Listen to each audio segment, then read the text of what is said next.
The final battle began when the main Velthari fleet arrived like a moving constellation of death. 2,000 Imperial ships against the combined rebel forces of 17 worlds. The largest space battle in galactic history was about to unfold, around humanity's home system. Commander Park stood in the command center, watching the tactical displays update in real time. The enemy fleet stretched across millions of kilometers, each ship bristling with weapons that could crack planets. All units, this is Earth Command, Park broadcast. Today we fight not just for humanity, but for every species that dreams of freedom. Make every shot count. Captain Lee Minho led the human fighter squadrons in the opening attack. His Ghost squadron had been reinforced with pilots from a dozen different worlds, all flying human-designed ships that prioritized firepower over survival. Remember, Lee told his mixed squadron, we are not trying to win a fair fight. We are trying to end this war. Use everything. The rebel fleet attacked in waves designed by human tactical computers. Where other species fought with honor and followed rules of engagement, humans had programmed their battle AI with strategies from every dirty war in human history. The first wave consisted of unmanned ships loaded with antimatter and guided by AI systems that had studied kamikaze tactics. They slammed into the Imperial formation like guided meteors, each impact taking out multiple enemy vessels. Admiral Korthak watched his ships die and felt something he had never experienced before. Doubt. How are they coordinating so many different species? We made sure no rebel communication network could exist. His intelligence officer provided the terrifying answer. Admiral, they are not using technology to coordinate. The humans have taught the other species to think like a pack. They are acting on instinct and shared purpose. The second wave hit before the Imperial fleet could recover. Captain Seobomi led a squadron of fighters that had been modified with captured Velthari technology. They phased through Imperial shields as if they did not exist and struck at the ship's reactor cores. This is for Seoul, Seo transmitted as she guided her fighter into the heart of an Imperial dreadnought. The explosion was visible from 3 star systems away. Engineer Choi Hana watched her creations perform exactly as designed. The nanobotic swarms had consumed 40 Imperial ships and were reproducing exponentially. Soon they would outnumber the original fleet. But the humans were paying a terrible price. Earth's orbital stations were being destroyed one by one. The lunar bases had gone silent. Mars was under siege by a secondary Imperial force. We are losing people faster than we can count them, Kim Nari reported. The aliens are targeting our command structure. Park nodded grimly. Then we target theirs. The assault on the Imperial flagship was led by volunteers from every allied species. They knew it was a suicide mission, but they also knew it was the only way to end the war quickly. Captain Lee had survived longer than anyone expected, but his fighter was badly damaged. One engine was dead, his shields were gone, and his life support was failing. He could have retreated to the rear lines for repairs. Instead, he aimed his crippled ship at Admiral Korthak's command vessel. Earth Command, this is Lee, he transmitted. I have a clear run at their flagship. Tell my family I chose how this ends. Lee's fighter accelerated toward the massive Imperial ship. Korthak's gunners tried to stop him, but the human pilot flew through their fire like it was rain. At the last second, Lee triggered his ship's experimental reactor overload. The explosion tore through the flagship's hull and reached the command bridge. Admiral Korthak died instantly, along with most of the Imperial command staff. Without their admiral, the Velthari fleet began to fragment. Some ships tried to retreat. Others attempted to continue the fight, and many simply stopped responding to orders. Dr. Kim Nari intercepted Imperial communications as they fell apart. Commander, they are arguing among themselves. Some want to call for reinforcements, others want to negotiate surrender. What about the planet killer weapon? Park asked. Engineer Choi had saved the worst for last. Deep in Earth's moon, she had constructed a gravitational singularity weapon capable of destroying entire star systems. It was humanity's ultimate deterrent, but using it would make them the galaxy's new monsters. I can activate it, Hana said quietly. End the war in one shot. But if we use this weapon, every species in the galaxy will fear us the way they feared the Empire. Park stared at the activation codes. One decision would save humanity and damn them to become the very thing they had fought against. Then Captain Yule's voice came over the communications. Commander Park, we have a better idea. Instead of using the planet killer, humanity did something unprecedented. They broadcast the weapon's complete technical specifications to every species in the galaxy. The plans for building gravitational, singularity weapons, nanobotic swarms, and quantum phase fighters spread across 1,000 worlds in minutes. What have you done? The surviving Velthari commanders demanded. We have made sure, Park replied, that no one species can ever again dominate all the others. Every world now has the power to defend itself. The war ended not with humanity's victory over the Velthari, but with the collapse of the imperial system itself. Conquered worlds rose up using human-designed weapons and tactics. The empire that had ruled for centuries crumbled in weeks. But victory came with a price that would haunt humanity forever. They had saved the galaxy by becoming something their own ancestors would not recognize. In the space of 1 week, humanity had gone from a peaceful species exploring the stars to the most feared military force in galactic history. Commander Park stood in the ruins of Admiral Korthak's flagship, surrounded by the debris of a fallen empire. Around him, representatives from dozens of liberated worlds offered their gratitude and their alliance. What do we do now? Asked Kimnari. Park looked out at the stars, knowing that human ships were already spreading across the galaxy. Some carried diplomats and scientists. Others carried weapons that could crack worlds. We try to remember who we were before this war, Park said. And we make sure we never forget what we are capable of when we have no choice. The Velthari had thought humanity would surrender like all the others.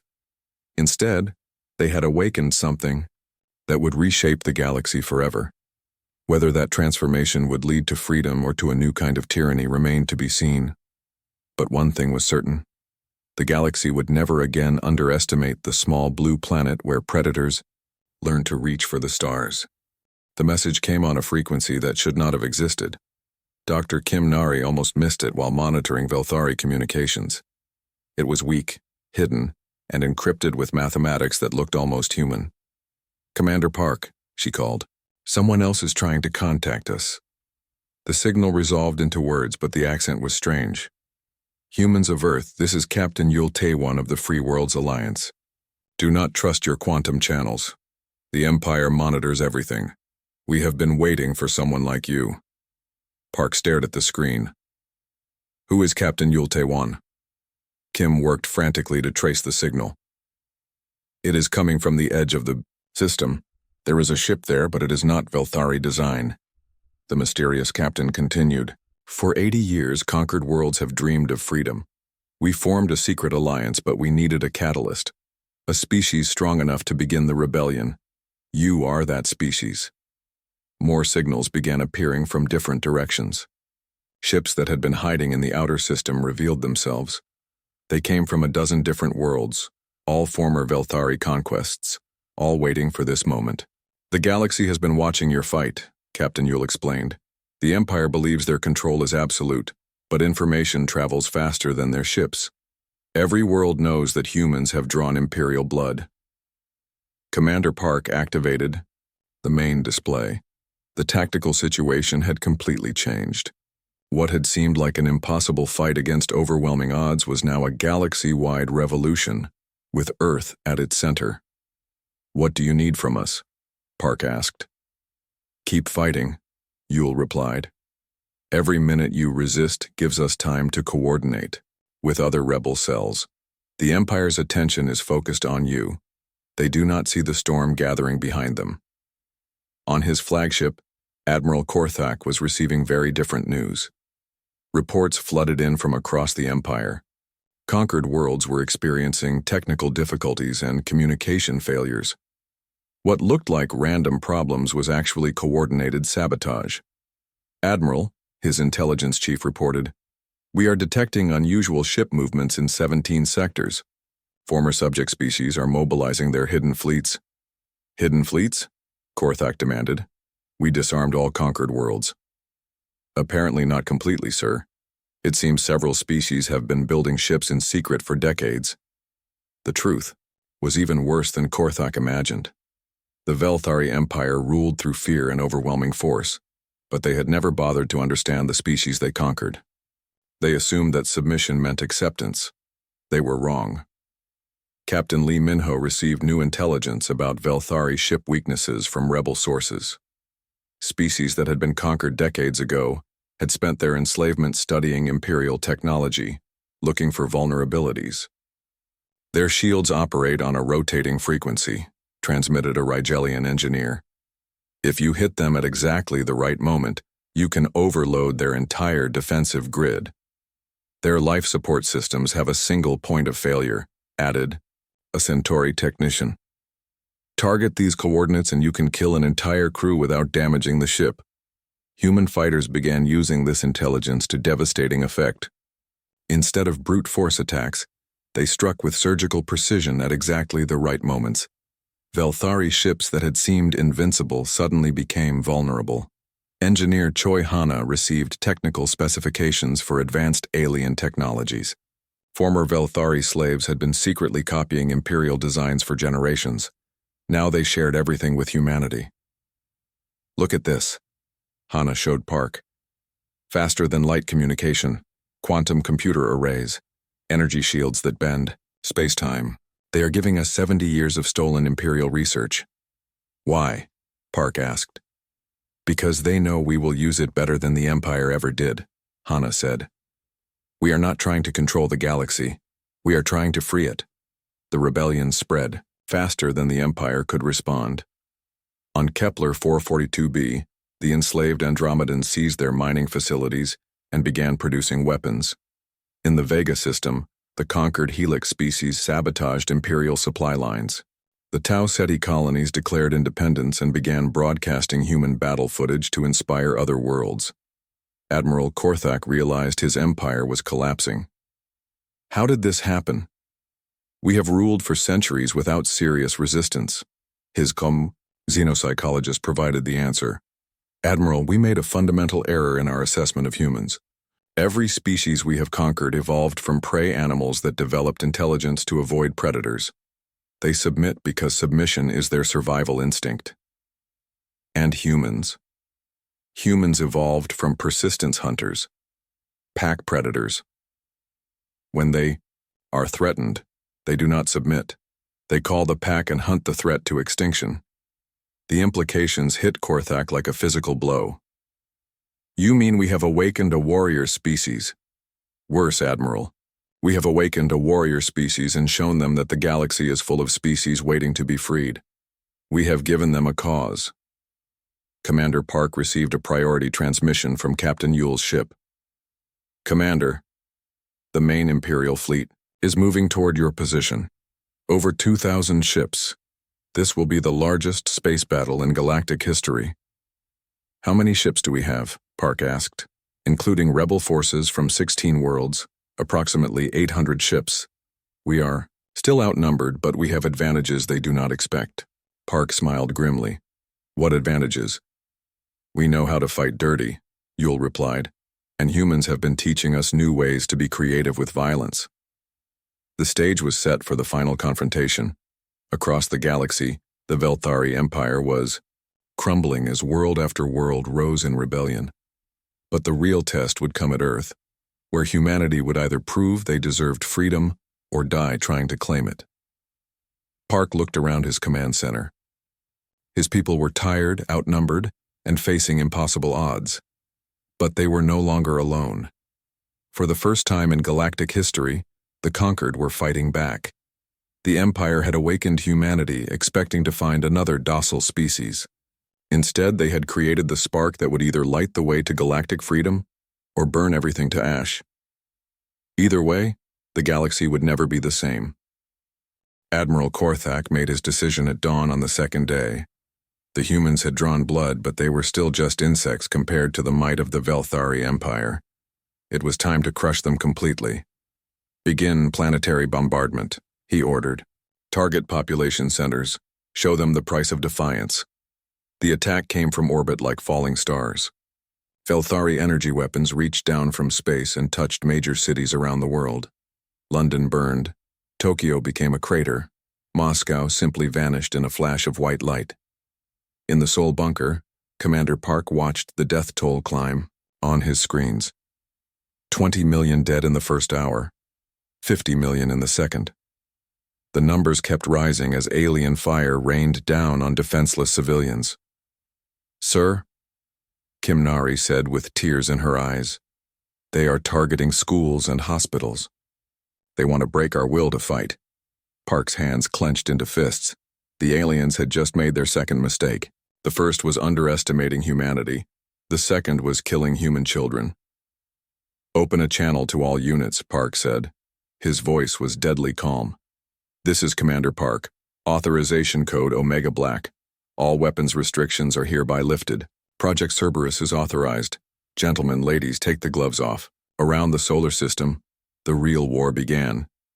Engineer Choi Hana had been waiting for this moment her entire career.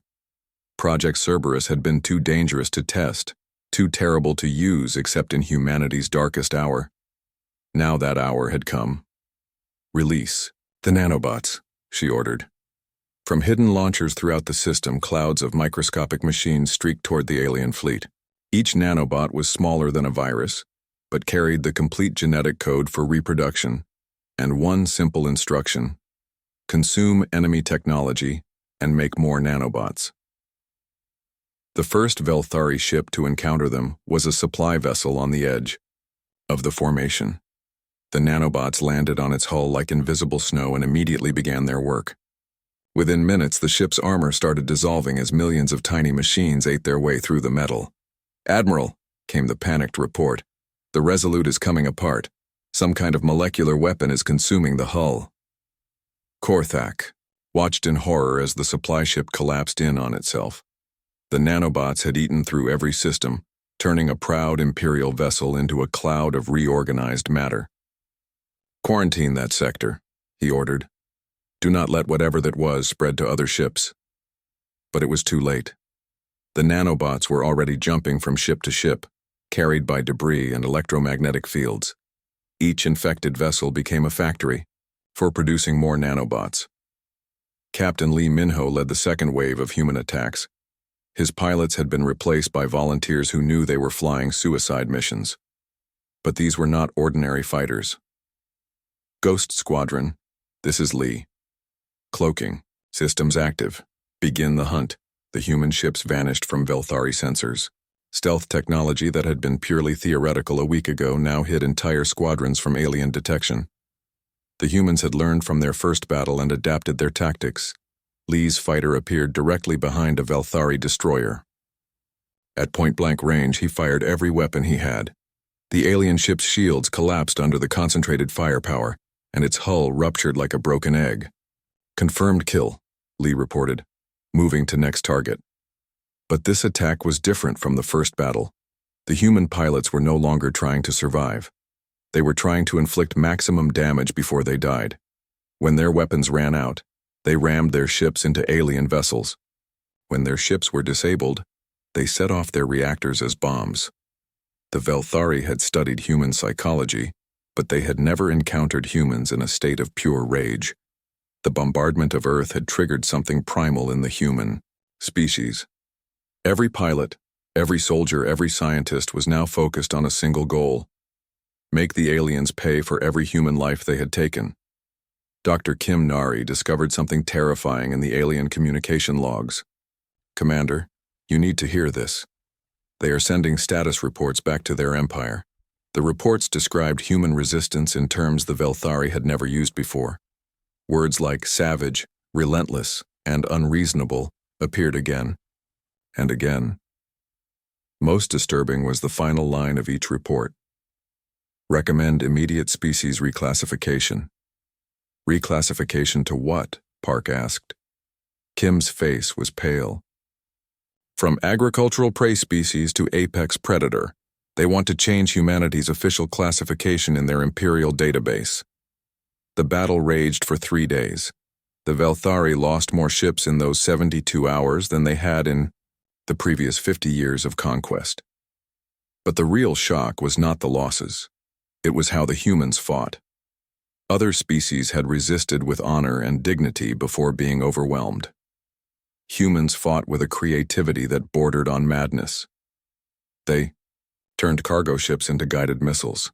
They used their own space stations as weapons. They deployed chemical weapons that dissolved alien life support systems. They fight like they enjoy it, reported one Velthari ship captain. Even when they are dying, they laugh and curse us. Admiral Korthak realized he was facing something unprecedented. Every other species in the galaxy had developed intelligence as a way to avoid conflict. Humans had developed intelligence to become better at conflict. Engineer Choi released her next creation, AI-controlled ships, programmed with the tactical knowledge of every human war in history. The artificial intelligences had learned from Caesar and Napoleon, from Sun Tzu and Patton. They fought with the accumulated wisdom of humanity's greatest killers. The AI ships attacked in perfect coordination, using strategies that no living pilot could execute. They sacrificed themselves without hesitation to achieve tactical objectives. They fought like humans but without human limitations. Admiral, his science officer reported, "We are receiving surrender offers from the humans." Korthak felt relief wash over him. Finally, these monsters were seeing reason.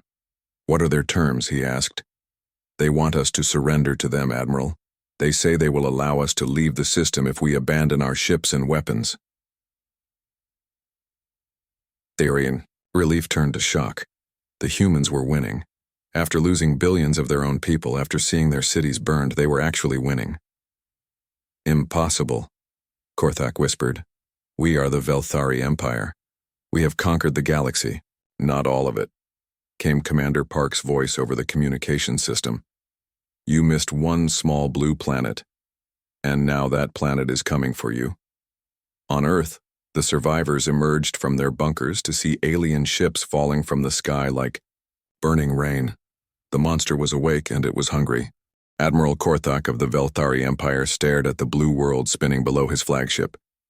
In his 300 years of life, he had overseen the conquest of 8 different species. None had ever refused the ultimatum. "Admiral," his tactical officer reported, "the humans have sent their response." Korthak listened to the human message with growing disbelief. They were actually saying no. These primitive creatures were choosing death over submission. "Fascinating," he said. "They show the same death defiance we observe in some lower animals." "Very well. Destroy one of their military installations. Make it dramatic. Once they see our power, they will reconsider." The tactical officer studied the planetary scans. "Which target, Admiral?" "The largest concentration of military assets. Here." Korthak pointed to a massive complex in the Sahara Desert. According to their intelligence, it was Earth's primary defense installation. Far below, Commander Park watched the alien movements on his screens. 3 Velthari cruisers were moving into position above the Sahara complex, just as he had hoped they would.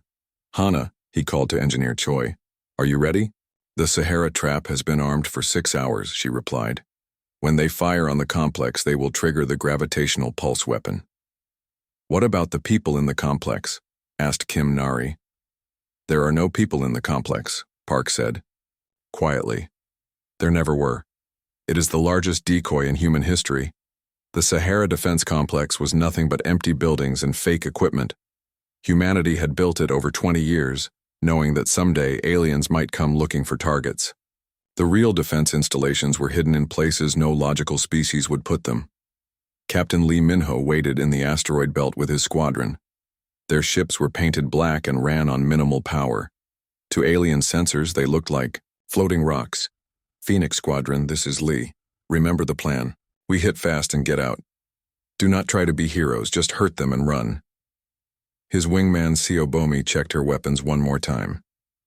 "Lee, what if this does not work?" "Then we die fighting instead of living as slaves," Lee said. "I can accept that." Above Earth, the Velthari cruisers powered their main weapons. The energy buildup was visible from orbit, a blue glow that made the ships look like fallen stars. "Target locked," the Velthari weapons officer reported. Ready to fire. Show these primitives what defying the Empire costs, Admiral Korthak ordered. The beam that struck the Sahara was brighter than the sun. It turned sand into glass and stone into vapor. The energy release was visible from space as a pillar of fire reaching toward the sky. For 10 seconds it looked like the perfect demonstration of Velthari power. Then the trap activated. Engineer Choi had buried the gravitational pulse weapon 2 kilometers under the desert floor. When the alien beam struck the surface, it triggered a cascade reaction that turned gravity itself into a weapon. The 3 Velthari cruisers simply came apart. Not exploded or burned, but separated at the molecular level as the gravitational forces holding their atoms together suddenly reversed. In less than 3 seconds, ships that had conquered worlds became expanding clouds of dust. What just happened? Admiral Korthak demanded. His science officer was frantically checking readings. The humans had a weapon hidden under their installation. A gravitational manipulation device. I have never seen anything like it. Impossible. They are a primitive species. Admiral, I am reading massive energy signatures throughout their system. They have weapons we do not understand. At that moment, Captain Lee's squadron attacked. 12 human fighters against a fleet of hundreds should have been a massacre. Instead, it became a nightmare for the Velthari. Human fighters were built differently than alien ships. Where Velthari vessels were elegant and efficient, human craft were brutal and aggressive. They carried more weapons than their frames should support and flew in ways that violated basic physics. Lee's fighter screamed past a Velthari destroyer, firing everything he had. Antimatter torpedoes and particle beams tore into the alien hull while Lee pulled maneuvers that should have killed him from the acceleration. Direct hit, SEO shouted over the radio. Their shields are down. The Velthari ship tried to return, fire, but human fighters moved too fast and too unpredictably. They attacked like a pack of wolves, darting in to strike and vanishing before the enemy could respond. More human squadrons appeared from hidden bases throughout the solar system. They had been waiting in the shadows of moons and asteroids, watching for the perfect moment to strike. The Velthari fleet found itself under attack from dozens of directions at once. Their formation, designed for intimidation, became a liability as human fighters weaved between the massive ships, striking at weak points. Admiral, the tactical officer reported with growing panic. We have lost 17 ships in the first wave. The humans are using weapons that ignore our shields. Korthak could not believe what he was seeing. These creatures were supposed to be farmers and merchants. Instead, they fought like demons, throwing their ships against his fleet with no regard for their own survival. A human fighter rammed one of his frigates, detonating its antimatter core inside the alien ship's hull. Both vessels vanished in a flash of pure energy, but the human pilot had transmitted for Earth before impact. They are insane, whispered the science officer. They sacrifice their own lives just to damage us. On Earth, Kim Nari was monitoring alien communications. The Velthari were no longer talking about easy conquest. Their messages spoke of unexpected resistance and primitive savagery. They are afraid, she told Park. I can hear it in their transmissions. They came here expecting to collect farm animals. They found wolves instead. The first battle lasted 6 hours. When it ended, humanity had lost 60 fighters and destroyed 42 alien ships. By any reasonable calculation, the aliens had won. They still had hundreds of ships while humanity had revealed most of their hidden squadrons. But something had changed. The Velthari no longer moved with the confidence of conquerors. They pulled their ships into defensive formations and began scanning for more hidden weapons. Admiral Korthak sent an angry message to Earth. You have killed thousands of Imperial soldiers. Surrender now and your deaths will be quick. Continue this madness and we will make your entire species suffer. Park's reply was broadcast across all frequencies. You wanted to see what humans are capable of when threatened. That was just the warm-up. Around the solar system, more weapons came online. Project Fenrir was only the beginning. Humanity had spent decades preparing for this day, building weapons they prayed they would never need to use. The Velthari had won their first battle. But they had also learned that humans did not fight like other species. They fought to win, no matter the cost, and the humans were just getting started. Dr. Kim Nari had not slept in 36 hours. Her eyes burned as she stared at the alien transmissions scrolling across her screens. The Velthari communications were more than just threats. They were intelligence reports. "Commander Park," she called across the bunker. "You need to see this." Park left the strategy table where he had been planning Earth's defense. The holographic displays showed human cities and military bases, but the alien perspective made everything look different.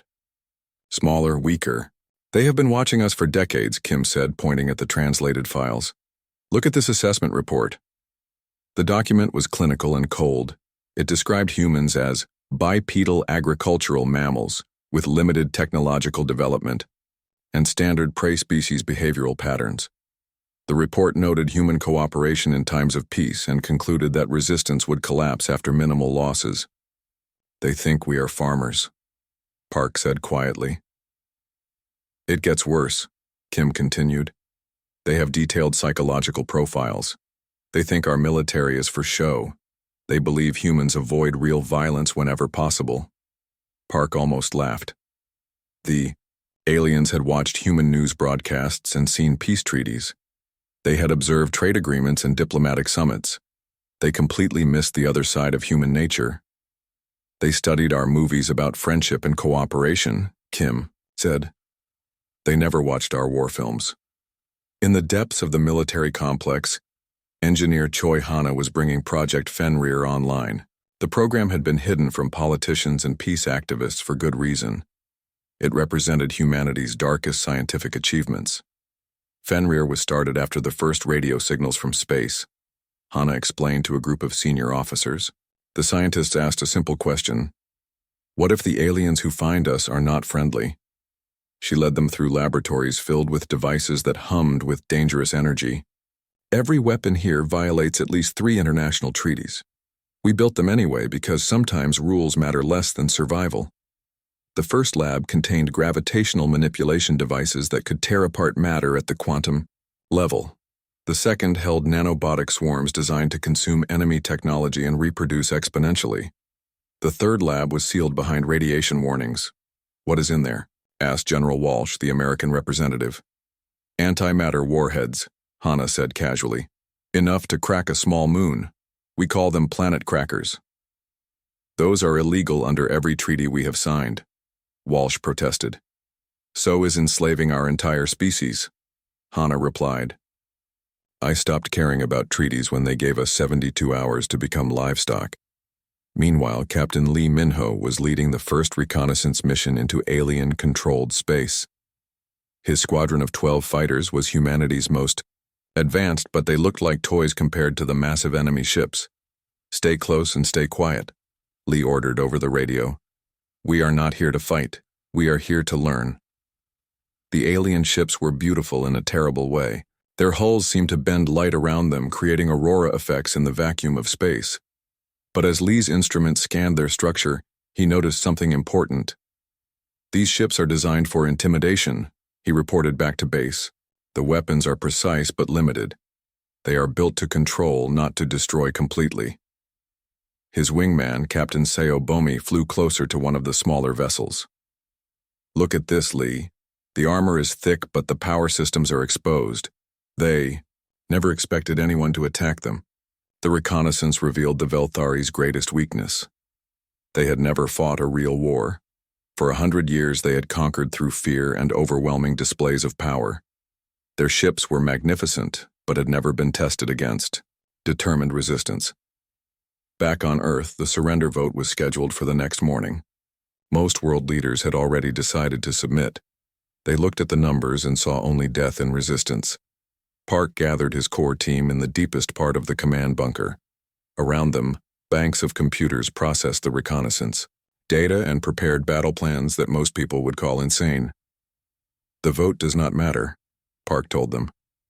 "Politicians can surrender if they want. But the military answers to a higher authority." "What authority?" Kim asked. "The human species," Park said. "Every person who ever lived and died free. Every child who deserves to grow up without a master." Hana activated the main display.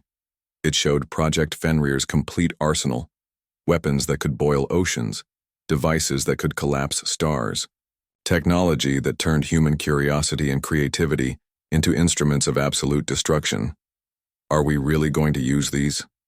SEO asked over the radio from her fighter. The aliens gave us a choice, Park said. Submit or die. They forgot there was a third option. What is that? She asked. Make them regret giving us the choice. The 36-hour mark passed. Around the world, human military units received sealed orders. Scientists activated programs they had hoped never to use. Factories that made tractors and cars began producing weapons of war. The Velthari sent another message, repeating their ultimatum. They included new footage from a recent conquest, showing the complete destruction of a beautiful crystal city on a distant world. The message was clear. This is what happens to those who resist. Park recorded humanity's reply. He kept it simple. To the Velthari Empire. We have received your ultimatum. We have seen your footage. We understand the choice you have given us. Our answer is no. We will not surrender. We will not submit. We will fight with everything we have. You came here expecting to find farmers and merchants. You found predators instead. Earth defense. Command rejects your terms completely. Kim Nari added her own message to the transmission. You call us soft shells in your reports. You think we are weak because we make peace with each other. You are about to learn that the only thing more dangerous than humans at war with each other is humans united against a common enemy. The reply was broadcast on all frequencies toward the alien fleet. Then Park gave the order that changed everything. All units, this is command. Operation Fenrir is authorized. Repeat, Fenrir is authorized. Show them what monsters look like. Around the solar system, weapons that had existed only in nightmares began to activate. Humanity had 30 hours left before the ultimatum expired. They intended to use every second. The aliens had come expecting to collect another docile species for their empire. Instead, they had just awakened something that had been sleeping since humans learned to make fire and hunt in packs. The countdown continued, but now it was counting down to the moment when the Velthari would learn their most expensive lesson: never threaten a predator's young. The morning sun rose over Seoul, but its light could barely reach the ground. Massive alien ships hung in the sky like dark clouds, each one bigger than the city itself. Park Do-hyun stood on the roof of the Defense Command building watching the shadows move across his homeland. His phone buzzed with emergency calls from world leaders. Everyone wanted answers he did not have. The alien fleet had appeared 3 days ago without warning. No demands, no messages, just the terrible weight of their presence pressing down on Earth. Commander Park, called Kim Nari as she climbed onto the roof. She carried a tablet with shaking hands. They are sending us something. Park took the tablet and watched the screen fill with strange symbols. Then the symbols changed into words. He could understand. The message was simple and cold. People of Earth, we are the Velthari Empire. We have watched your world for many cycles. You have 72 hours to surrender completely. Submit to our rule and you will live as workers in our empire. Refuse and your world will burn. This is not a negotiation. This is fact. The message played videos from other worlds. Cities turned to glass. Oceans boiled away. Millions of alien beings kneeling before Velthari masters. Each conquered species looked different, but they all had the same broken look in their eyes. How many worlds have they taken? Park asked. 17 that we can count, Kim Nari said. Her voice was small. They have been doing this for over 100 years. No one has ever said no to them. Park handed back the tablet. There is always a first time. Down in the command center, chaos ruled. Officers shouted into phones. Screens showed the alien ships from every angle. The ships did not move or attack.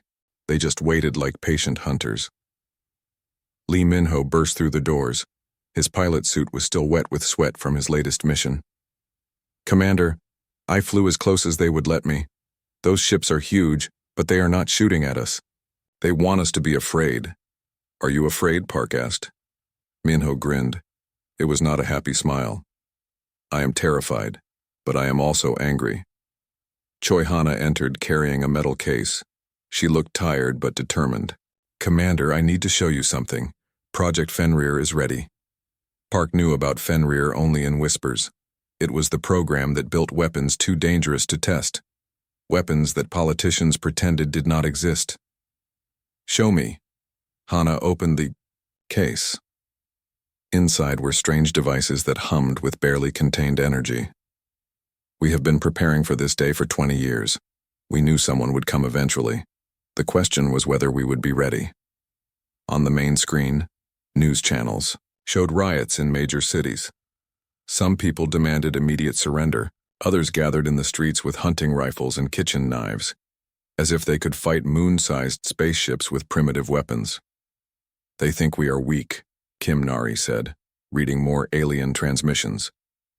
Their files call us soft shells and agricultural prey species. They think we will fold like all the others. Park studied the tactical displays. The alien formation was perfect for intimidation, but poor for actual battle. They had positioned their ships to be seen from Earth, not to defend against attack. They have never fought anyone who fought back. President Williams called from Washington. His face on the screen looked old and defeated. Do-hyun, the Security Council is voting to surrender. The Europeans have already agreed. We cannot fight beings who destroyed 17 civilizations. With respect, sir, Park said, those 17 civilizations were not us. What makes us so special? The president asked. Park looked around the room at his team. Minho was checking weapons he probably could not use. Hana was building bombs that might not work. Kim was trying to understand aliens who saw humans as cattle. None of them had quit. We are the species that looked at the largest predators on our planet and decided to hunt them for sport, Park said. We are the species that split atoms because we were curious what would happen. We went to our moon not because we needed to, but because it was there. We have spent our entire history being told that something was impossible, then doing it anyway. The president was quiet for a long moment. You really think we can win? I think we can make them regret coming here, Park said. After the call ended, Park gathered his core team. Outside, the alien ships continued their silent vigil. The 72-hour countdown showed 58 hours remaining. They expect us to spend this time in panic, Park said. Instead, we prepare. Hana, I want every experimental weapon online. Minho, get our best pilots ready for suicide missions. Kim, keep studying their signals. I want to know everything about them. What about the surrender vote? Kim asked. Politicians can vote for whatever they want, Park said. But Earth Defense Command does not surrender. We fight. The team dispersed to their tasks. Park remained on the roof, watching the alien ships. Somewhere up there, alien commanders were probably laughing about how easy this conquest would be. They had studied human transmissions and seen a species that made movies about peace and cooperation. They saw the treaties and trade agreements. They thought they understood humanity. They had never seen humans at war. Park's father had been a soldier in the old Korean conflict. He used to tell stories about fighting against impossible odds. The enemy's greatest weapon, his father had said, is making you believe you have already lost. Park smiled grimly. The aliens had made their first mistake. They had given humanity time to think, time to plan, time to remember what they were capable of when their backs were against the wall. A shooting star crossed the sky above the alien fleet. Park made a wish on it, the same wish his ancestors had made when facing overwhelming enemies. Let them underestimate us just a little bit longer. In bunkers around the world, weapons that had never been tested began powering up. Pilots who had never flown in real combat checked their systems one last time. Scientists who had spent years building theoretical doomsday devices started making them real. The Velthari expected Earth to spend its final hours in terror and surrender. Instead, humanity spent them preparing for the most vicious fight in galactic history. Park looked at his watch. 56 hours and counting. Soon, the aliens would learn why humans had conquered their own world before they ever reached for the stars. They would learn why humanity's greatest monsters had always been other humans, and they would learn that cornering a predator was the last mistake they would ever make. The countdown continued, but Park was no longer worried about time running out. He was counting down to the moment when humanity would show the galaxy what they were really made of. The aliens thought they were hunting sheep. They were about to meet wolves.